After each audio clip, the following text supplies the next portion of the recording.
Alright, okay guys.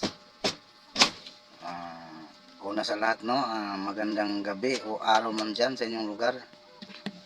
Ang ating pag-uusapan ngayon tungkol ito sa naganap na uwiin kahapon ni Pantera Nere at saka ni Casimero. Dahil nag-overweight si Pantera Nere sa kanyang timbang. Ang kanyang timbang ay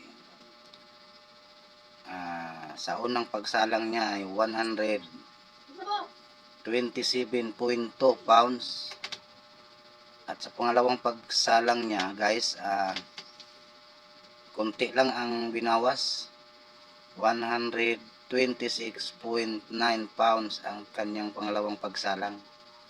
At ang kay idol naman, kay Janril Casimero, ay 123.4 pounds. Kaya medyo kinakabahan dito sa kung strategy kaya itong ginagawa ni Nere. Kasi alam niyang malakas yung kalaban niya. Siguro pag-isip-isip niya, di bali itong maban muli sa Japan dahil sa kanyang pagka-overweight muli. Basta wag lang matalo.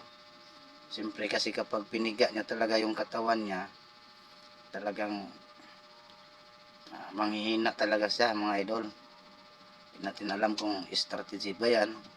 Kasi ginawa na yan niya dati, dyan din sa Japan.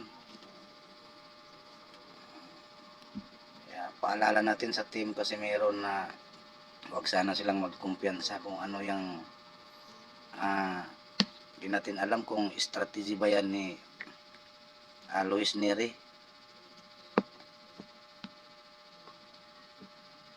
Kaya siguro sinasadya niya yan para mayroon siyang dahilan. Pag natalo siya, di siya mapahiya. Kasi nga, overweight, tapos dehydration. Ang idadagdag lang sa kanyang pounds ay ano lang, hindi ako nagkakamali, 10 lang yata. Kaya isasalang siya muli bukas sa mamaya sa timbangan. Kailangan na 134 pounds lang siya. Kinabahan tayo dyan ng kunti, mga kalode. Makikita na lang natin sa laban mamaya kung anong diskarte na gagawin sa ating nag-isang angas ng Pinas, Janril Casimero. Yan lang ang masasabi ko, mga idol. Maraming salamat.